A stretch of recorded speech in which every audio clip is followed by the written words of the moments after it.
Welcome to the Sage of Three Paths podcast. We are three brothers who use this space to talk about a range of topics. Anything from politics, race, anime, and pop culture. Each giving our own perspectives and opinions. I'm the youngest, Mo Jana, also known as Junior Lamb. I'm the oldest, Okello, but my brothers call me AJ. Middle child Oz, aka Wizard King. We three brothers. One sec. We once again thank you for tuning in and joining us on this sometimes cathartic journey. Let's dive right in.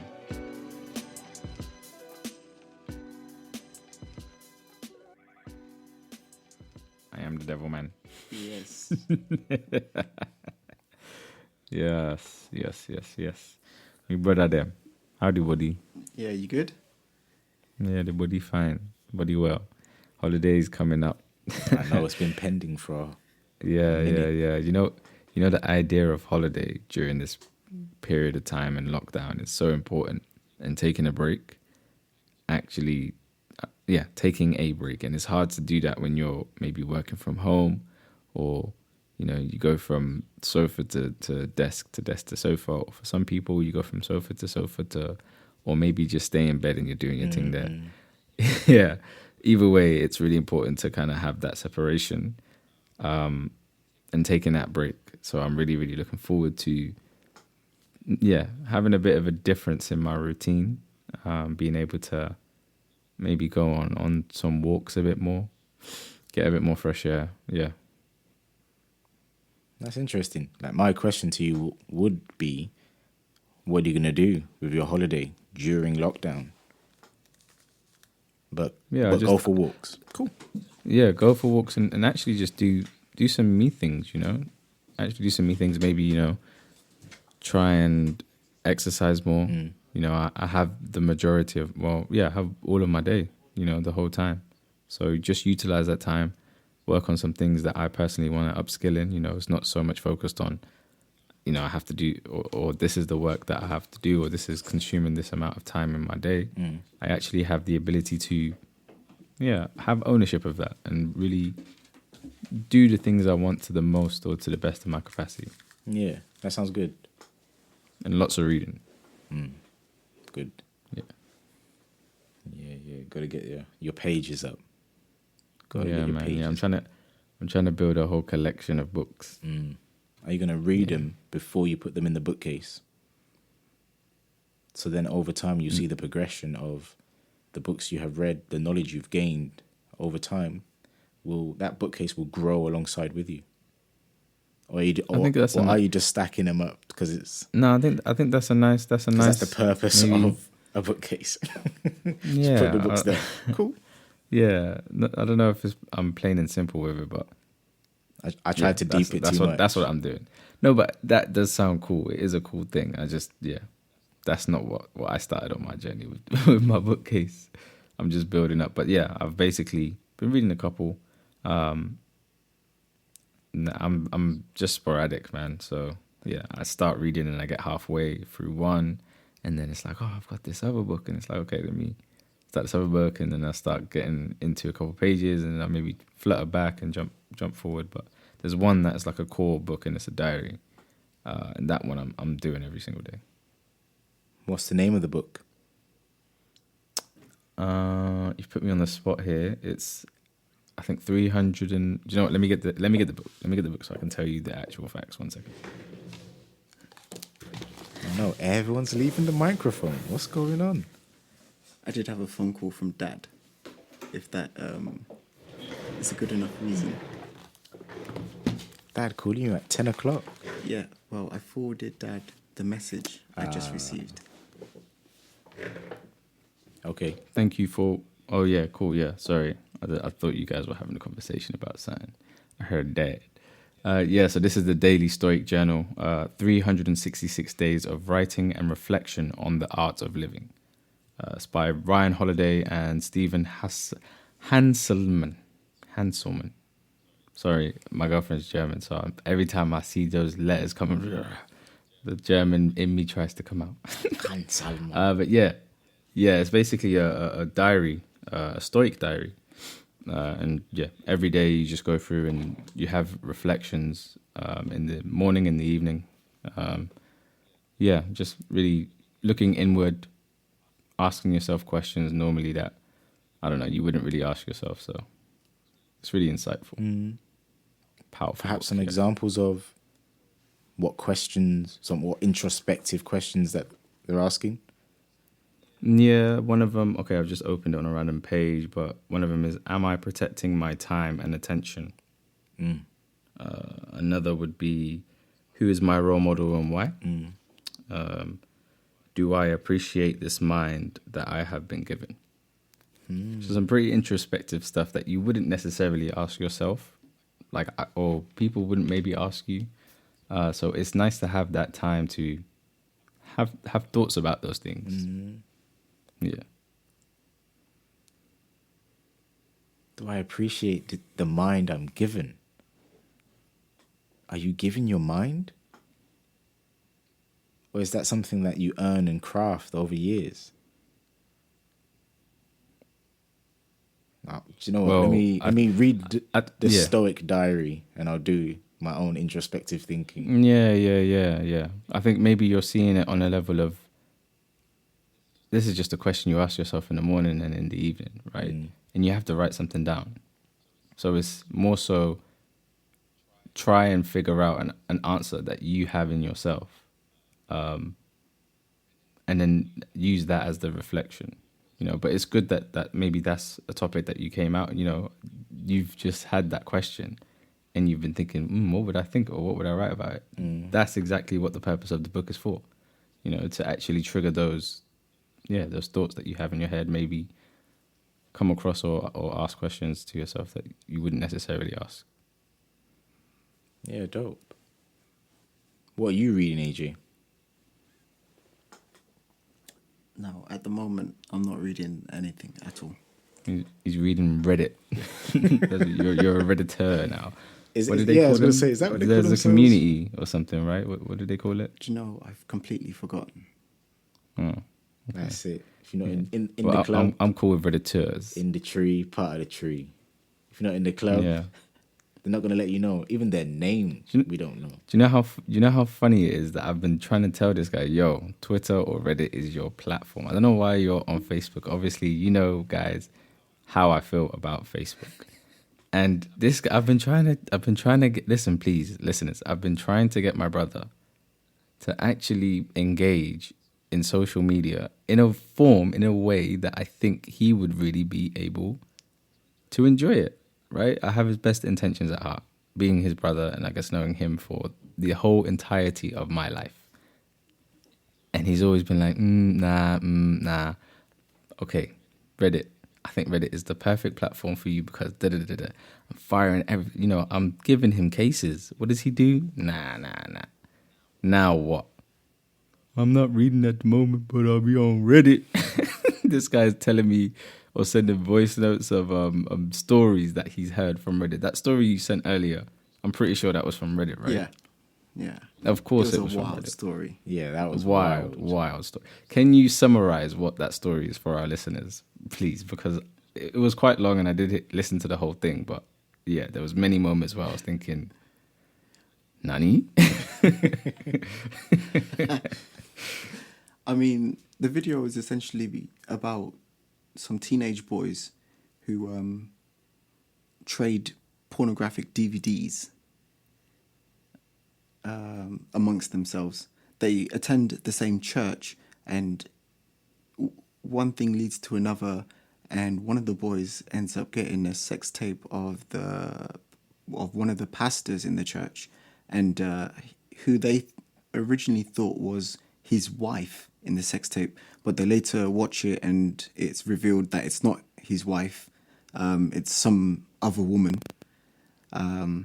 He finds out that they have the DVD and threatens them, ends up in a fight with them. The whole church finds out and he ends up in a fight because the other woman on the DVD was like married to one of the ushers. So yeah, that's the story. Yeah. As I said, He's now on Reddit. Yeah, to be able to just take it and summarize it. Yeah. Bravo, sir. Yeah. You are a Redditor or whatever you call yourselves. A Redditor. Yeah, I like it. Master. Cool. What about you, Oz? What are you reading, man? What are you reading? Yeah, good question. Now, I'm not really reading too much at the minute. I do weekly poetry sessions. So more time if I'm not reading my own poetry, I'm listening and sort of gathering knowledge from, say, 5, 6 other poets who we all come from the collective Writers Deli. These are some prolific writers. Wait, what are they called? Writers Deli? Yeah, the group itself is called the Writers Deli. Now, a deli is when you walk into like a shop and there's a whole array of whatever. It could be sandwiches, meats, whatever, anything. So the whole point of it, from my understanding, because a conversation has been had to me personally, because I didn't start the thing, but I've been a driving force of consistency throughout. You're one of the pillars. I'm one of the 4 pillars. What's that from? Yeah. Probably I'm not Islam. Sure. I get Greek mythology in my head when I think about pillars. I just imagine Colosseum. I hear you, dude. Yeah, man. But yeah, so it's just writers from all backgrounds. We've got an Italian, we have a Gambian dude, we've got one girl who's American, one Canadian, all over. Sounds like colonialism. Hey, all over. No, I'm playing.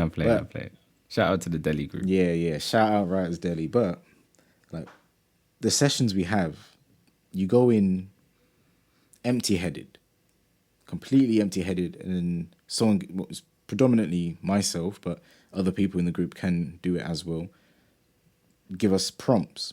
You get a prompt. It could be the moon beneath my wings, something pure random that is similar to your Stoic book, where it's an introspective thing where you ask yourself a question of what does this prompt mean to me. So put 6 minutes on the clock, go through, do the thing, and then at the end, if you would like to, because it's an open platform, it's like no pressure to do anything. You don't even have to write. If it's that deep, so it's like you can just come into the group and chill. If it's that deep. Wow, I didn't know you could do that. If it's that That's deep, dope. like I'm talking for myself, perhaps other members in the group would think differently, but the kind of people they are, this is why I can say this so confidently. It's that kind of group. So there's no pressure at all, but you can choose to read out your poem. So everyone does their piece. And then it's like it's a dance that we do where we half critique each other, but also we gas each other because we talk about, okay, this was sick, or how you used alliteration or kept a specific scheme from the beginning and then you came back to that same scheme at the end. Like the writing is clever. It's made me up my levels 100%. I came in level 4 Pokemon chilling in the grass. Caterpie, boom. I came in Caterpie. Not even ready. Took my time, Metapod the ting. Now look at me, I'm Butterfree. I'm out here flying amongst the clouds. I love it. I love Look at this guy, poet. That's cool, man. In terms of reading, that's the majority of my reading at the moment. However, I have just finished a manga, Chainsaw Man. Chainsaw. You know, I'm still reading that. Yo, in fact, I need to pick. You know, what am I gonna do with my holiday? I'm picking up Chainsaw Man. I'm getting it done, Hajime Ippo style. Maybe 2008. I can't remember the year, but I banged out all the chapters over the summer. Yeah, Whoa. Yeah. It was insane. Like him up in that room. Hajime no Ippo, Eye Shield 21 on the big screen computer. Yeah, the hench one with the hench head. Packard Bell, I think. I think it was a Packard Bell. The one that sounds like an aeroplane taking off when you turn it on. Oh, you're showing your age, Mo. You're showing your age. Yeah, man. 90s kid. That's them grey whiskers coming out. But yeah, that's what I've been reading. Well, just finished reading. Chainsaw Man. I would recommend it. I'm going to put a disclaimer out there to say it's wacky as hell.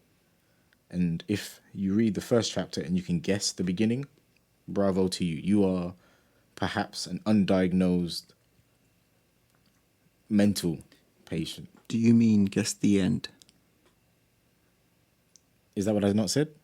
You said guess the beginning. Yeah, my bad. Guess the end. Hey, good.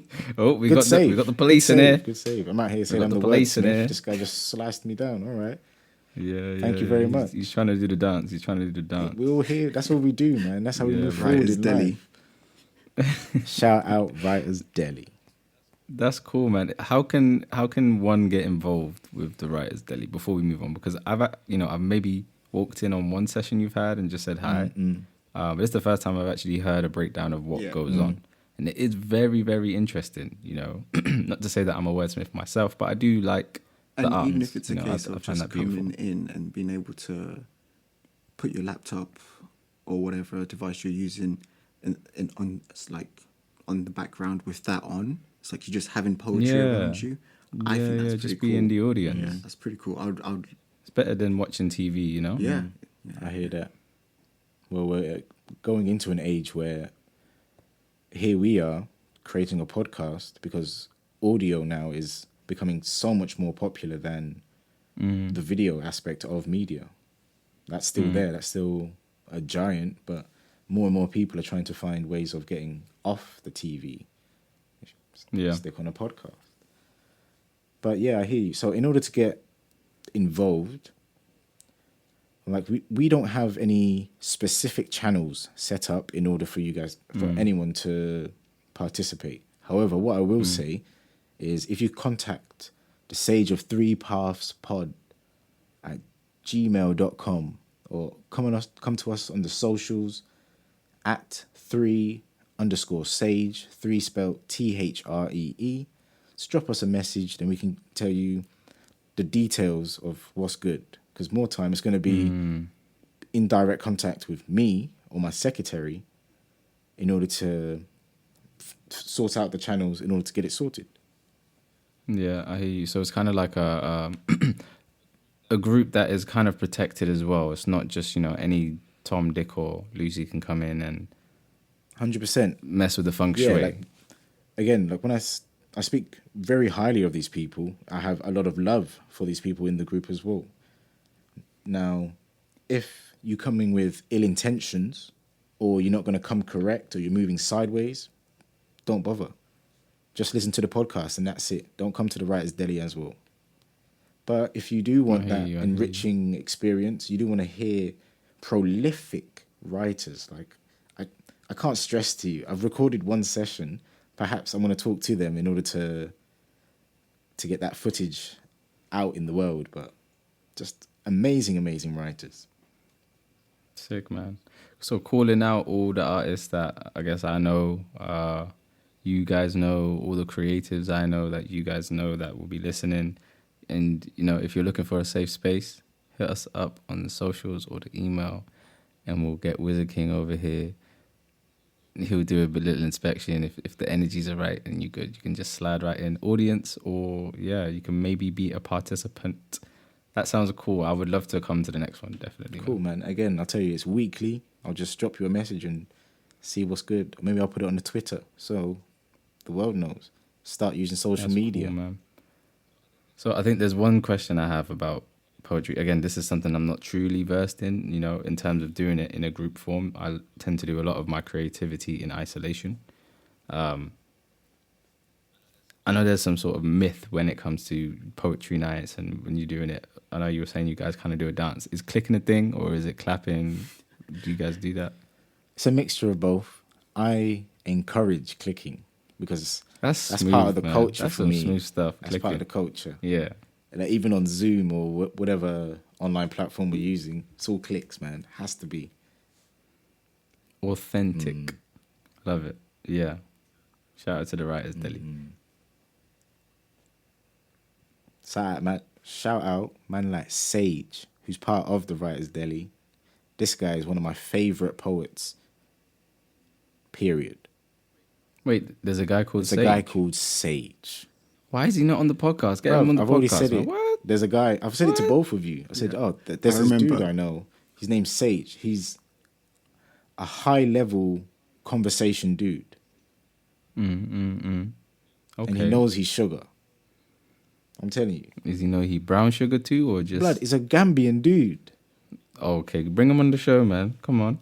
We are all West Africans. I hear you. I hear you. That's our next guest. That's our next guest. Why not? Is Gambia West Africa?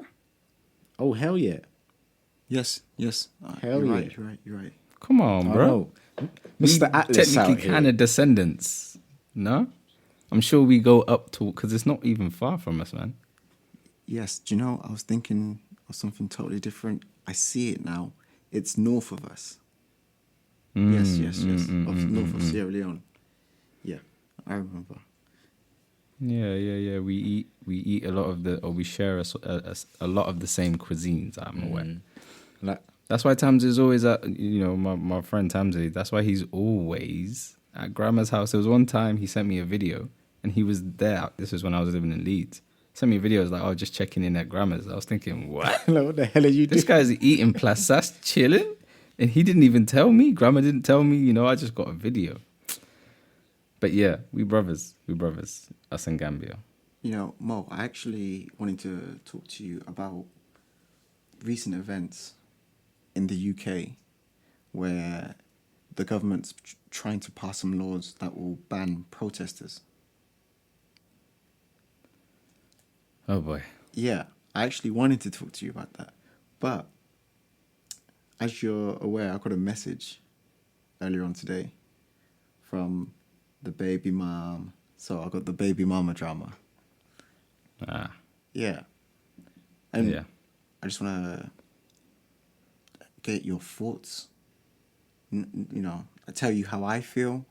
Tell you what feelings are going through me. Hit me first, and how you feeling? Because I actually before I do that though, we'll do background. So we're all singing from the same hymn sheet out here. The knowledge is common amongst us. So my oldest son, I had him when I was around 21. Yeah, he's 9 now. So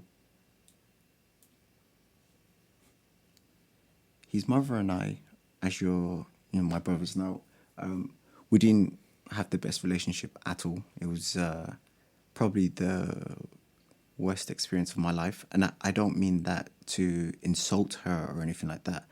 I just mean it as like it was a toxic. matter of fact. Because I've, the entirety of my life, I've never been through anything as bad as that. Welcome to the Sage of Three Paths podcast. We are three brothers who use this space to talk about a range of topics. Anything from politics, race, anime, and pop culture. Each giving our own perspectives and opinions. I'm the youngest, Mo Jana, also known as Junior Lamb. I'm the oldest, Okello, but my brothers call me AJ. Middle child Oz, aka Wizard King. So, her and I split up, and I'm unable to see my son for quite a period of time. And it's funny because when we first split up, I was trying to seek legal advice. And at the time, the government had just changed the law in the UK. There was a thing called legal aid, where the government will supply like a lawyer for court for different types of cases. So one of them was for family law, and then for criminal law, they'll provide a lawyer for you. It's a bit more complicated than that, but I'm just making it as simple as possible. So at the time of the separation between my eldest mother and myself, I was seeking legal advice. I went to a solicitor's, a lawyer's, and they said to me, well, legal aid has actually been cut for family matters. So you're going to have to pay for this. How much do you earn? I told them how much I earned, which was not much at the time. And the woman literally, I won't forget this. She goes to me, well, you can't afford us, but what you can have is 10 minutes free for any questions you might want to ask. So my 21-year-old self, tried to ask him as best questions as I could, but ultimately there was nothing they could do for me.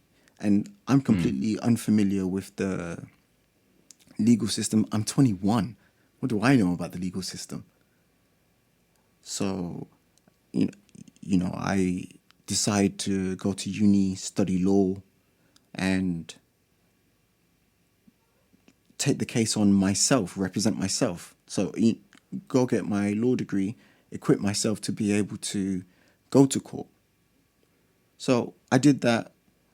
I got my law degree. I started the court process to see him. So during this whole time, I haven't seen him. These years are going by.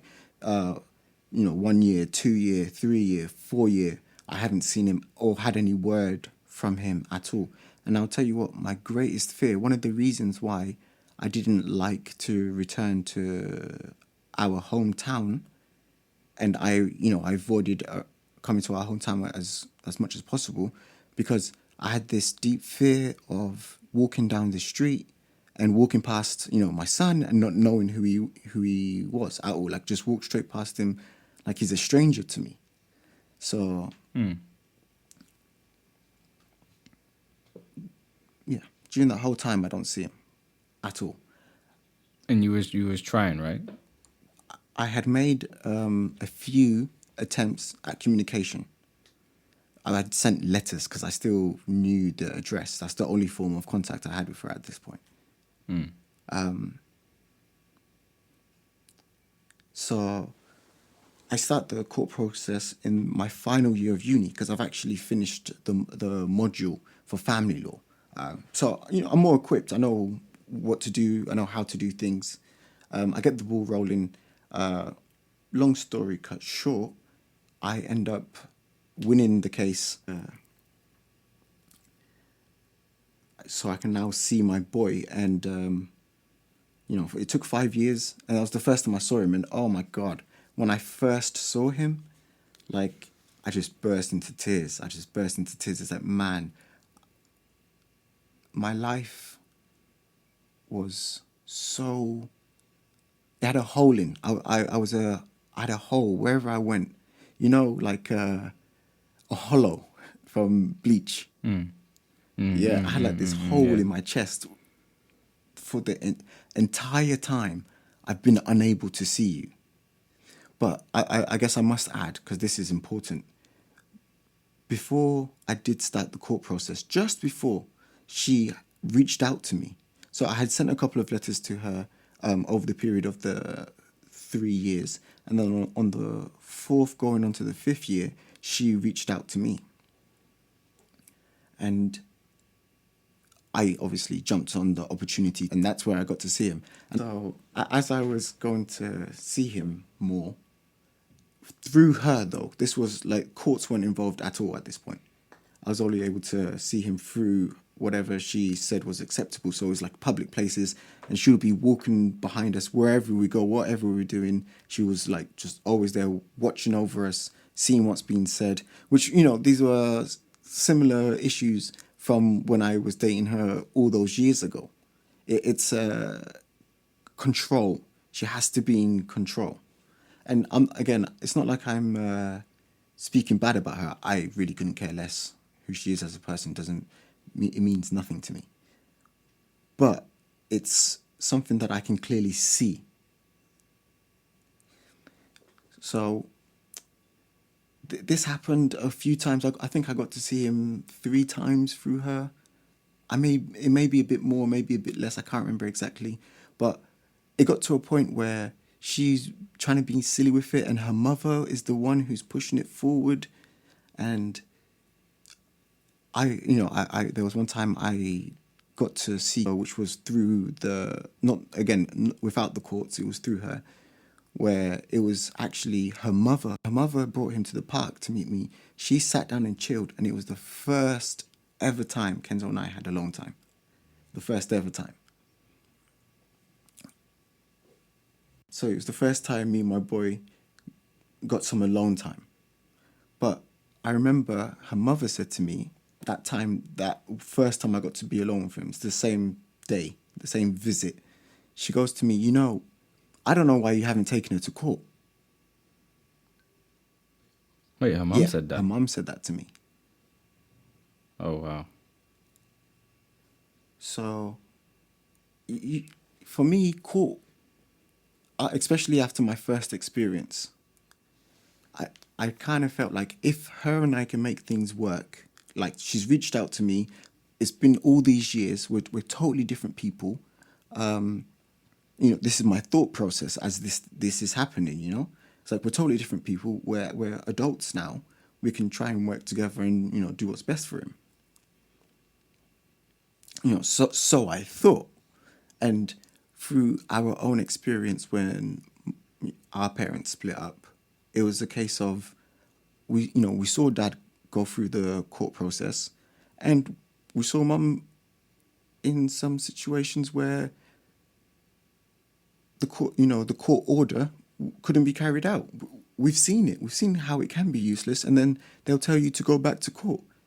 So if one party is not honouring the contract, the only thing you really can do is take that party back to court.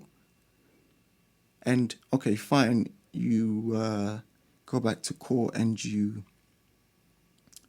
go through it all again, but this all costs money.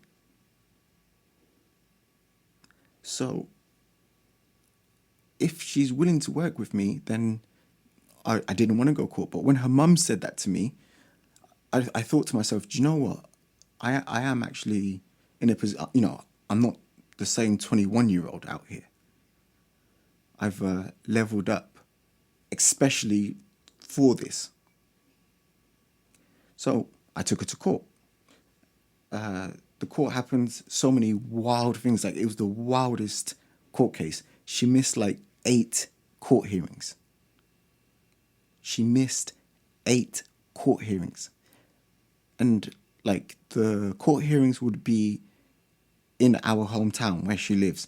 At this point, I'm living in a completely different city, which is like an hour, almost 2 hours, an hour and a half to 2 hours to get back to our hometown. I was early for all the court sessions. Even the ones she didn't turn up to, I was early for them. So she gets penalised by the court. She had to do community service because of that. They asked her if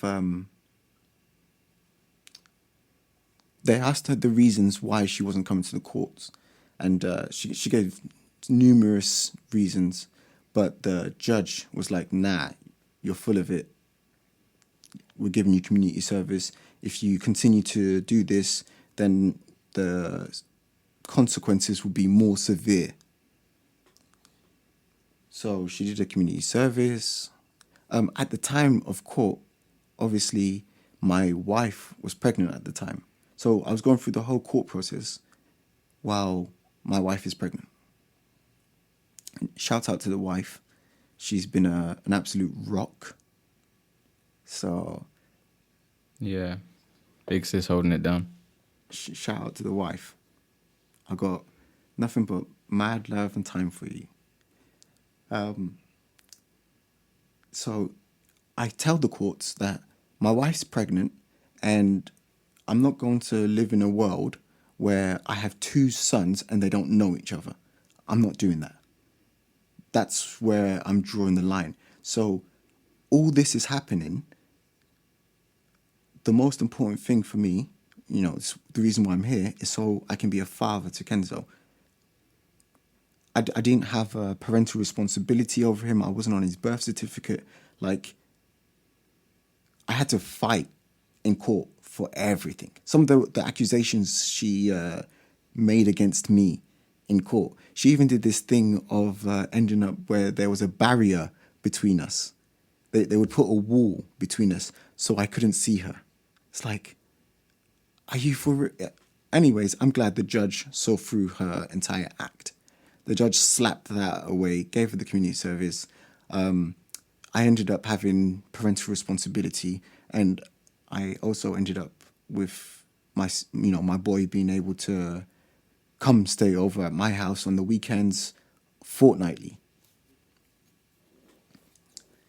So, Progress. Yeah, That's massive progress, massive. And I'm just summarizing here because it was the court was there's enough story in the court for a podcast session on its own. How long was you? I was gonna say how many. How long was you? How long was the court process It its should have been entirety? 1 year, but Okay. it took 2 years and a bit. It took 2 years and a bit, and this is all because of like missed court hearings and all sorts. Damn. Yeah, it was insane. Like the judges ended up knowing me personally because it's the same. It's a job. So they ended up knowing me personally and knowing her, and they were like, nah. And the last judge was like, this case will only be heard by her, so it has continuity instead of different judges hearing it and having to be summed up. So in the end, we had one judge who stuck with us, who was able, which helped because there was a whole lot of, anyways, like I said, the court story can be a podcast in its entirety. Getting on to the message, because that's what all this background was about. Essentially, my boy now is able to stay with us. It's been like this now for 3-4 months, maybe more. When did he start actually staying over? I don't know, before my time. And you came in. You came around November, right? So almost a year, actually. We're coming up. Just let's say about 8 months. He's been having this relationship and building it with me, and it's been hard. It's been really hard. I thought the hard part was going to be getting him able to be his dad, but being the dad is, of course, the harder part.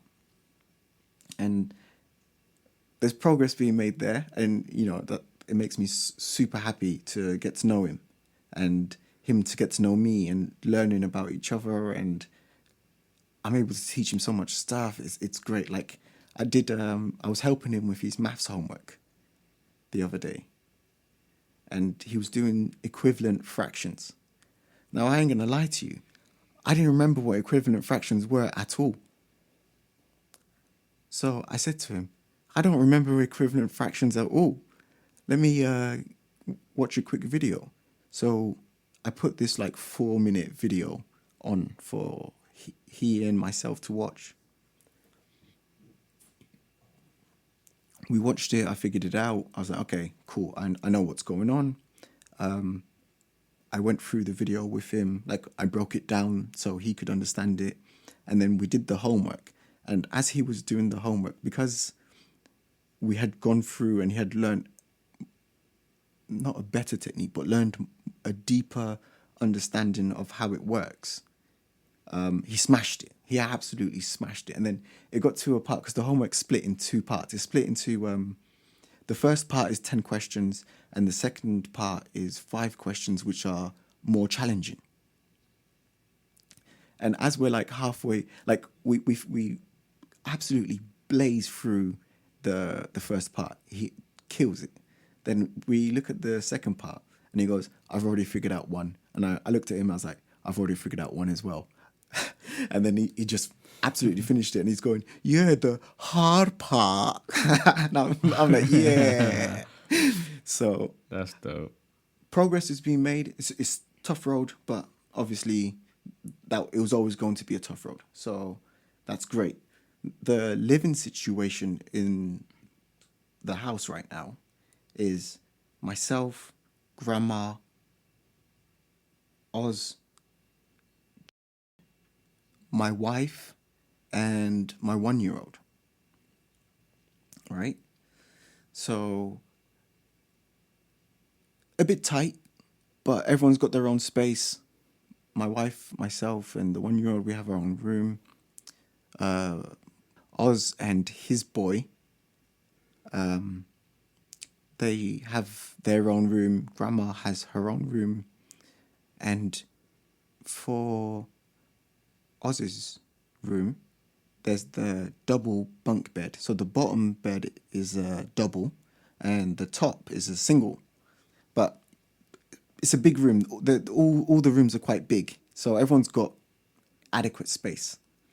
when my boy comes through, he stays in the room with Oz and Oz's boy. Oz and Oz's boy will have the bottom bunk, the double, and my boy will go to the top and sleep on the single. And it's been that way for some time. We've had no problems. Chilling. Then out of nowhere, I get a text message. In fact, let me get it so it's more accurate. Straight from the scroll. Straight from the scroll. So, from what you've heard so far, Mo, what are your thoughts? Oh, man. Because it takes a mighty thing to make you go silent. I think it's a incredibly unique story. I mean, obviously, yeah, AJ, I think you have summarized it pretty well. And I don't know. For me, it just sounds so exhausting for everyone. For everyone.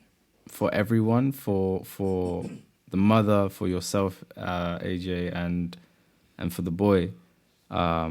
Yeah. Young nephew. I just feel like it's exhausting, and there's already so much that we all have to deal with in life. You know, there's already people out there that are trying to like mess you up, or steal your spot. Make you go underneath them or make you feel beneath them. Why is it that we do have something that bonds us, whether it be family, whether it be a child, in this situation? Why is it that we're trying to why are we living life on hard mode? Life is already, or can be already perceived as difficult, right? Everyone has their own difficulties. Yeah, just why make that even more difficult for yourself and those around you? Right. So, recently, I get a message, and like I said, since around January, this is how the living arrangements have been since around January. Because before that, it was just a single bed in the room. No one was there. It was a spare room, right? So since January, this has been our living arrangements. And only recently, so what? It's March, and we're towards the end of March.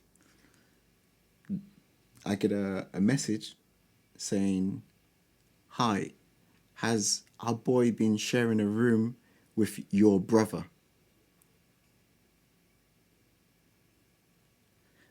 So I'm like, "Yes, it is a double bunk bed, and he sleeps on the top bunk. Is this an issue for you?" And she doesn't message back. You know how it goes. Like, it'll be 24 hours before I get a message back or anything like that. But 24 hours go by, and I message her, actually. And I'm like, "Hey, hope you're all right. Just wanted to chase up your message from yesterday.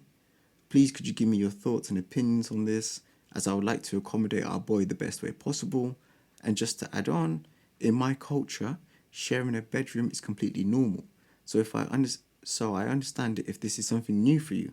I'm here to answer any questions that you may have and to reassure you that his well-being and safety is my utmost priority." So, I said about the culture there, but I've spoken to like many different people since I got that message. And I was like, culture. And all of them have said to me, no. So, I've spoken to an Indian guy. I've spoken to a Filipino guy. I've spoken to a Greek guy. I've spoken to several British guys. One British guy goes to me, obviously a friend of mine, Mike. So shouts out to Mike, the friendliest Viking-looking dude you will ever come across. But he goes to me, I was saying culture, and he goes, "Culture?" He goes, "Mate, I'm white British. That's nothing. It's two men. It's two boys, two men, right?" I was like, "Yeah." He goes, "I don't see what the issue is." And essentially, I don't think it's a cultural thing. I think it's perhaps just another thing to throw at me to make things more difficult. But, whatever. And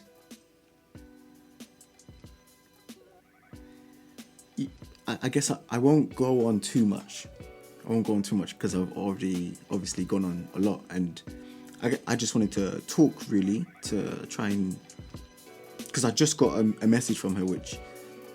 It didn't make me angry because, there's... You're past that point. Yeah, we don't have anything between us for you to make me angry. Can we be adults? In fact, I saw this thing from a comedian, Bill Burr. He's like, when you're in an argument, and especially if you're in an argument with a woman, I don't know, whatever his opinions are his opinions, but his joke was about, if you're in an argument with a woman, they're going to bring all sorts of different topics into the argument which have nothing to do with the issue. And what you need to do is just don't engage. Just don't engage with any of the random stuff that are being brought in and just stick to the point. And I kind of feel like these are just random things coming out of sideways. Like, whoa, what's going on here? So I saw the message and I was feeling a bit like, what? But talking with you guys now has really helped me, actually. Hey, Okello here. This section is a space where we'll be sharing short stories, creative experiences, and art. Hey guys, this is Oz. Here's a poem I wrote, title, Serpent Schemes. Life and the breaths we breathe sway on the serpent's pendulum, more broken than it would seem. Wander with me a while. Let's find the source of the voice that tricked Eve. I put on my armor and arm myself with honest ignorance. I trust the maiden will see my exploits and feed me fruit as well. Life and the breaths we breathe all boil down to these serpent schemes. I surrender to time, and a holy thought becomes mine, and pray for a slower decline. Wander with me a moment. Let's find the answer to the voice that covered the eyes from mass genocide. I think we need the blueprint for these serpent schemes. Break down society. Rebuild it into something that holds mean. Life and the breaths we bleed. The dictated pace is the result of these serpent schemes. I tell my tribes to invest in blades and shears, or better still, sheer luck to break away from the seams. We sow our souls to Gaia, but even she, in all her glory, pales in comparison to the effect of these serpent schemes. With calmness and stillness, it comes to an end. We hope you found some gems and go away richer in soul and spirit. We're showing you the 3 paths of the sage. Your path is your own. Which path do you follow? Until next time.